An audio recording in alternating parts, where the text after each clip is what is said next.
Hello, and thank you for joining us today. I'm Carrie Burton, your host for today's webinar, and with me today is Tim Smith and Tim Presnick to discuss Raman imaging for polymorph detection using Renishaw's RA802 Pharmaceutical Analyzer. Before we begin, please note that you are on mute and will remain in listen-only mode throughout the webinar. However, we encourage you to submit your questions or comments at any time during the session using the control panel on the right side. We will have a Q&A session at the end, and we'll be answering as many questions as possible. And we are recording today's webinar, and we'll be sending the replay to you via email. And now I'd like to welcome Tim Smith, Raman Applications Manager at Renishaw plc in the Spectroscopy Products Division. Thank you so much, Carrie. In this webinar, I'm going to be talking about the detection of low concentration drug forms within complex formulations, in particular where we want to establish any form conversion that may have occurred. To determine this, we have used Raman imaging, analysing Raman data and Raman images to enable quantification of the amount of the different forms. I'm going to discuss 3 case studies, looking at both crystalline and amorphous drug forms at low levels. I'll also be giving a brief introduction to Raman imaging and some of the tools and performance characteristics which are key to enable detailed information on drug forms. A huge amount of resource is given to looking at drug stability and different forms. A wide range of different techniques are used for polymorph screening, producing detailed and often complementary information. Everything from X-ray diffraction to Raman, thermal and optical methods. Here we see an example of Renishaw's high throughput screening software, enabling colouring of particles and wells based on their polymorphic structure. Once the drug is formulated into the final product or product candidate, polymorph screening becomes much harder, with very few techniques being able to provide the specificity and sensitivity needed. This becomes a larger problem where drug concentration is low at the outset within the formulation. Most of the existing techniques, such as XRD and even transmission Raman, do not have the high spatial resolution needed to achieve the level of sensitivity required for such work. Instead, they produce average data from the bulk, and as a result, they have reduced sensitivity. Being able to demonstrate the amount and type of drug forms in the final product is absolutely fundamental for regulatory requirements, but also for reverse engineering and litigation or patent protection as well. So what is Raman imaging? So a laser beam is rastered over the surface of the material. Each point produces a Raman spectrum characteristic of that material. These spectra are then analysed to produce force colour images showing particle size and distribution. Quantitative or semi-quantitative information regarding how much of each material is present can also then be determined. Data for an entire tablet is typically collected in between 10 minutes and 1 hour and contains thousands or even millions of spectra. And this is important because this is statistically meaningful when we consider it relative to the whole tablet. So probably the question I get most asked is about detection limits of material within a complex mixture such as a tablet. The key here is to ensure we have optimized spatial resolution and specificity. This combination defines how well we can detect trace materials. As is so often the case, there is no single answer here. Hopefully, the case studies I go through will give you a good feel for the types of values we talk about, and importantly, how we define these values. So here we have overlaid Raman images of an aged tablet section. There are 2 polymorphs present, coloured green and magenta. So we've used a 2 micron step size to be able to see very small amounts of material.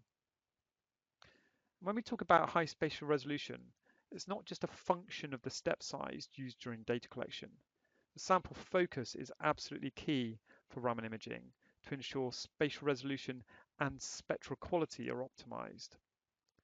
And this is why Renishaw's products support live track autofocusing during data collection. And all the data shown in this webinar have used live track to make sure that the sample is in focus and everything is optimized. High chemical specificity enables two polymorphs to be spectrally distinguished, despite having broadly similar spectra.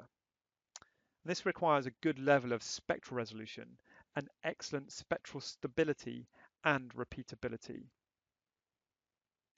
The high shift end of the fingerprint range often provides the best specificity, as seen here for donepezil, while also helping our detection limit. And this is because Raman bands here from our drug molecules are sensitive to polymorphic structural changes, but also because our excipients, being generally smaller molecules, typically don't have Raman bands in this region. So this helps our sensitivity to the drug materials. The machine we use and recommend for formulation analysis is the RA802 Pharmaceutical Analyser. This system is dedicated to pharmaceutical imaging and supports dedicated workflows for technician-level ease of use. We have streamlined Raman imaging incorporated within this, and that's Renishaw's patented fast Raman imaging technology. We have the live track autofocus. We also have dedicated reporting functions. And from a sample preparation point of view, we have standard or custom sample inserts. And these enable a range of tablet sizes or other formulations to be analysed, including batch analysis. And the following case studies have all used the RA802 Pharmaceutical Analyser. If your work's slightly less routine, and maybe you want to do some other things with the system, the Envia Contour Raman microscope enables comparable functionality while providing greater flexibility in supporting different configurations. So before we look at the drugs and different drug forms, here is an example looking at magnesium stearate. And so often this is seen at trace levels, either on the tablet surface or actually even within tablets themselves. So here we've analysed the entire section of a tablet using a 15 micron step size. So here we've got the force color images and they're overlaid together.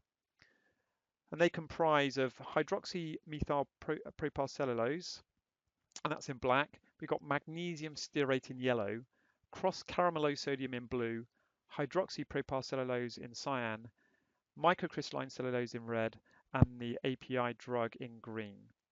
So you can see here that the drug represents a large proportion of the composition. There's also a lot of different cellulose species in here, and of course Raman is specific to these different cellulose species as well. If we zoom into the image, so this image has over 170,000 spectra, we actually see there's only 5 pixels of magnesium stearate. And this is equivalent to 0.003% by area. Now we can do this because the local concentration of the magnesium stearate is high relative to our spatial resolution. And that means we're able to detect small particles over very large areas. And this is fundamentally how we define the detection limit for such work. So in this first case study, our client wanted to make a tablet without any of the patent protected API found in a competitor's product. They wanted all the API in the tablet to be amorphous, but conversion to crystalline forms was suspected to occur under storage. And the physiochemical effects of the drug forms didn't actually vary significantly in this case. So here we show the macro optical image of the tablet section and the Raman spectra of the different drug forms. So these are reference spectra collected from these different forms. Again, they show the importance of the high shift end of the fingerprint region in the spectrum. and these references were used directly to generate the force color images. So here you can see the amorphous form shows a slight broadening compared to the two crystalline forms that are present. So we analysed the client tablet which had been stored. We used streamline imaging to do this, and it produced over 500,000 spectra. So the Raman images show that while the majority of the drug form is amorphous, the blue we can see, when we zoom in, we can see very small domains of both crystalline API forms, so the red and the green. A second tablet was stored for a very short amount of time and was then subsequently analysed. And this second tablet actually showed the presence of the Amorphous API in the same way as we have here, but only one of the APIs that was crystalline, and that was form B. So here we were able to provide conclusive evidence for the transformation from amorphous to crystalline forms. Which forms were present and to what relative level? We found that the amorphous form was present at 2.38% by area, with the patented form A at 0.062% and form B at 0.035%. And from this information, the way in which the product was stored could be optimized for regulatory purposes. And these area percentage values were determined using particle statistics applied to the Raman image. In case study 2, the client wanted to avoid a patented polymorph, form A, in their tablets. To establish this, they constructed tablets containing only pure form A and pure form B, with no excipients present. Previous measurements had shown form B to exhibit a level of instability and the ability to transform to form A. So the pure tablets were analysed after storage again. This time they were analysed with XRD and Raman. So the XRD data, this shows that each tablet is comprised only of that form. So for form A, we're only seeing that polymorph present, and that's as expected. For form B tablet, again, we're only seeing the form B present, and there's no evidence here for the form A conversion. Raman analysis using the RA202 confirmed that for form A, that tablet was only comprising of that particular polymorph and was 100%.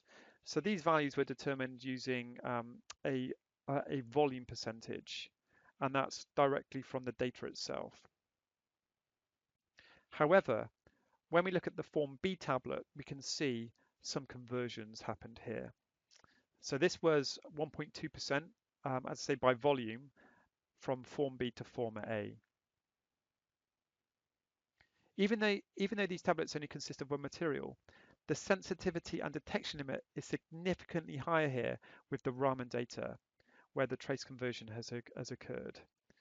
You can see the sensitivity here compared to the XRD, where we weren't able to establish this level of sensitivity. Clearly, we need further development work here to establish which conditions are inducing the polymorphic change during the storage. So finally, a tablet was supplied in powder form, where the client wanted to know the ratio of two drug forms.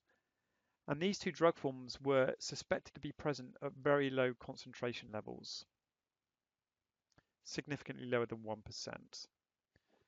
So the powder was lightly compacted into a weld stainless steel slide, and over 2.5 million spectra were collected. So this was collected at high spatial resolution, and this took several hours to complete. Here in Y you can see I've got my tablet in powder form within the well. Here's the macro white light image of that. And I've got my Raman chemical images here as well. So this is for form 1, which is a magenta color. And what I'm able to do is I'm able to zoom into the image to see these small features. And of course, if I click on a feature, I can then compare that to the reference spectrum we have of that particular polymorphic form. I can do the same thing, and I can overlay form 2 Form 2 is cyan. I can select that image which changes to the reference spectrum for that particular form, and then we can click on these areas to see what that looks like. Of course, if we click off that, then we don't get that information. So that's showing the relative distribution and relative amount of those two different forms. We can quantify that by doing particle statistics.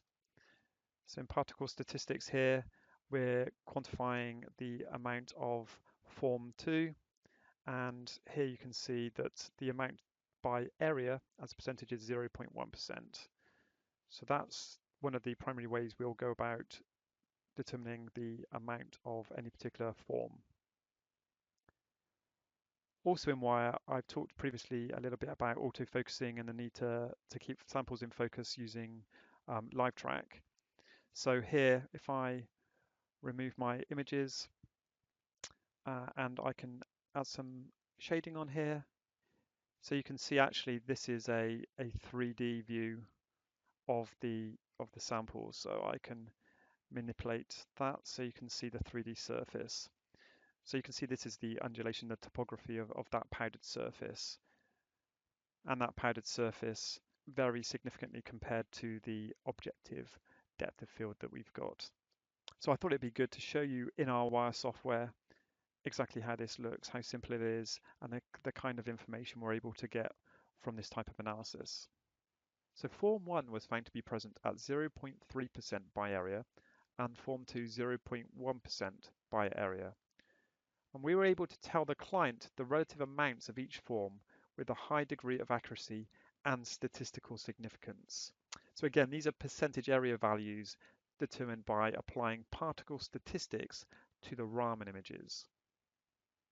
From this, the client was able to move forward with development and optimization of the formulation. We've shown exactly what is needed here to produce detailed and reliable trace analysis of drug forms in a variety of formulations, not just providing the ability to see the different forms, but importantly being able to output quantification. This is all enabled by having a Raman system considered for this purpose, supported by important features which help give the best data while enabling simple operation. Information like that produced in the example shown today contribute towards a range of pharmaceutical areas, from formulation development, stability studies and litigation, through to failure analysis and quality control. Raman microscopy also has an important role to play in chemical development, as well as investigating and optimizing solid forms. Raman can be used to investigate the impact drugs may have on proteins and cells, revealing detailed chemical and biochemical information.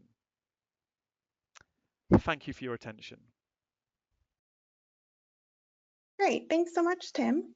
I see we did get some questions come in, so I'll pass it over to you and Tim to answer those. And then please, attendees, if you have some more questions, go ahead and put them in the chat box and we will get to them. Okay, thanks, Carrie. So welcome to the question and answer session. My name's Tim Smith. I'm the Raman Applications Manager. And I'm Tim Prusnick. I manage sales in the US market. Okay, so we've got a few questions here, Tim. Let's get into these. So the first question we have is about why we've used a 785 nanometer laser wavelength for this work. So I think the 785 nanometer laser is used really because being slightly outside the visible range, we're able to make sure we don't get any issues with any kind of fluorescence, which is competing with the Raman information here. And that's particularly important when we've got mixtures with materials such as microcrystalline cellulose and definitely materials that we know could give that kind of fluorescence problem if using a visible laser. So it really means that you don't have to worry about changing lasers, you don't have to worry about changing your experimental approach there, and you can apply it. And you can still get a really high spatial resolution with that laser, so you're still looking down at the micron kind of level. So you know, it just makes a lot of sense to try and simplify the approach and still, you know, get all this great information we've got here. Right. So got another question, Tim. might throw this one over to you about sample preparation and what kind of sample preparation we might typically use for this type of work. Right, so for pharma samples, I typically don't really need to do much sample preparation at all. As long as you can use an optical microscope, you can simply place the sample underneath the objective, focus on the surface, and then just start collecting data. In the case of some pharmaceutical tablets, what we might try to do, especially solid dosage formulation, what we might try to do is snap the tablet so we can look at the inside of the tablet itself and see how the particle distribution varies there. Because what you do is when you compact these tablets, you might see different particle sizing at the surface where the level of compaction could be higher compared to what's actually inside the tablet itself. And so trying to understand dissolution experiments, that kind of additional information might be of interest. And at that point, then maybe what you're doing is you're looking at an amorphous surface, so having that live track capability is really beneficial. Yeah, so we've got a question coming in about you can have pixels or spectra that have pure materials. About how do we manage this process where you might have spectra coming in that have actually got mixtures? Yeah. Well, really, there's two ways we go about getting quantification from these types of data. So the first one is when you can generate a Raman image, you can analyze the image itself, and really then you're specifying pixels that represent a certain material. And certainly some of the examples we've used there is how we've done that and approached that work. And I think that makes a lot of sense where you've got a lot of purity and you don't have much mixing going on. Where you do have mixing, we can still do quantification there. This is the volume image that I referred to in my presentation. And this is analyzing the Raman data rather than the image. And by doing this, you're actually able to get really accurate representation of the amount of material, including mixtures. So we're able to get a linear combination of spectra together to be able to effectively deconvolve these mixtures and give really accurate information. So, right. So got other questions coming in? I was just going to carry on with that one a little bit because I think I might say it slightly different. Every pixel within the image has a spectrum associated with it. If you have a mixture of chemistry within a single pixel, then it's really just a mixture of those two spectra that are giving that single combination or single result. So before we go in and we do any of these experiments, we want pure components. We want to understand what is form A spectrum look like all by itself, form B looking all by itself. And then from there, we can determine the percent contribution of form A and form B relative to a single result if there is a mixture there, and it's pretty easy to scale those results. So long as you're acquiring the data under identical experimental conditions and you're properly weighing each spectrum. Right, so we've got some more questions we're going to get to. At this point, we're just going to throw open another poll. So if you would go ahead and look at that poll question as well while Tim and I go through some of these other questions. That would be very much appreciated. So we've got a question here, Tim, about the effect of laser wavelengths on the penetration depth. So, from my perspective, I think that certainly the longer the laser wavelength, then the deeper you're looking into the material. And this is also a really kind of common question where it's very much dependent on the material, and it's really important to consider the volume we're analyzing and how that affects our spatial resolution and things. So yeah, I mean, the longer the laser wavelength, then you're certainly looking slightly deeper into the material. Anything you want to add to that, Tim?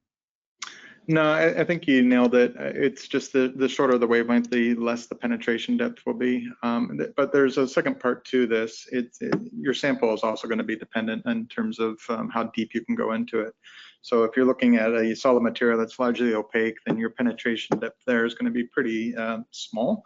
But if you're looking at, let's say, a gel capsule or something like that, then you can penetrate fairly deep with any of your laser sources and be able to do some depth profiling experiments. Right. So also got a question about looking at slightly different materials. So looking at nasal sprays and how we might go about doing that work. So I mean, I've done some work looking at nasal sprays. They're actually fairly easy to analyze in terms of depositing the contents of the spray onto generally a metal slide, so like a stainless steel slide, and then you can perform either Raman imaging, as we've done here, looking at the material within any given droplet, and that of course can be drug or excipients. or you can use particle analysis, so you can be a bit more targeted and collect data based purely from contrast from an optical image, so a bright field or a dark field image. Right. Tim, any work like that you've done to add to? Sorry, I was actually reading other questions. So I wasn't reading or listening to your answer rather. No, that's fine. Yeah, there's a couple questions here. One that I think is a little bit interesting is can the Raman images be quantitative with respect to how much drug analyte was present? So the answer there is yes. The images that we showed here, there were two ways that we quantitated the amount of material or API that was, or excipient, whatever it might be that you're interested in. One way was to determine the percent area using particle statistics. And the other way was using concentration estimates based off of how much of that spectrum contributed to the total image. So looking at a single pixel, you might be able to concentrate or determine the amount of concentration of form A within a single pixel, and you do that throughout the entire image plane and determine what the total concentration is of that material. But the tricky part, I think, is a lot of times in the pharmaceutical world, you're interested in percent mass or the total mass of your material. And it's difficult to correlate that type of information, the volumetric or the area-based information, to mass without understanding the density of the material. We can infer some things. Certainly the ratios are going to be accurate, but to get percent mass or actual mass information from a Raman image is a little bit more challenging. Okay, so I think we'll just have a couple more quick questions before we wrap up. So got a question here about, do the area statistics correlate to the volume statistics? And this is a really good question. I guess ultimately the answer is they can. I mean, we've already talked about how the volume statistics can cope with mixed data for any given spectrum within a spectrum, whereas the area statistics aren't able to do that. So in the case where you've got no mixing within any given spectra, then absolutely the area and the volume statistics can be perfectly correlated. And in general, I'd say the volume statistics should be more accurate because mixing at the edge of particles is likely in most cases. Okay, any other questions, Tim, you can see you'd like to go for? I was thinking that, like, the very first question that we have in this list, which is about the laser sources, what other laser sources could we use here? We did talk a little bit about the NVIDIA systems and a little bit about the 802 system, which is behind me. The 802 system is an instrument which is designed specifically for pharmaceutical analysis. And so that system is built around providing a solution for people within the pharmaceutical industry.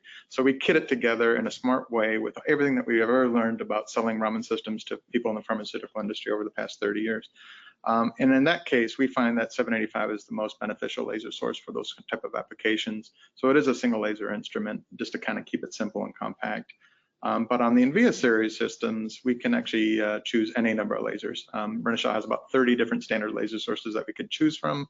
And we can fully automate the selection of pretty much any number of laser sources on the tool. But there's quite a lot that you can choose from there. And then sort of with that, from the same person asked, what is the best spectral and spatial resolution and how low concentration can we identify here? I think that number that you posted, which was that 0.003%, I think, it's a question of how many pixels can you attribute to the chemistry of interest, and how many pixels did you acquire? That's really what your detection limit is more than anything else. So how big of an image do you want to acquire? So if it was just 1 in a million, yeah, your detection limit can be pretty small. So I think that's a little bit different. That's the advantage, I think, of doing a Raman image rather than other techniques like transmission Raman, where your detection limit is really subject to the effect of the scatters of other materials that are within the material and how well those are masking it, whether it's fluorescence or something that's really strongly Raman scattering.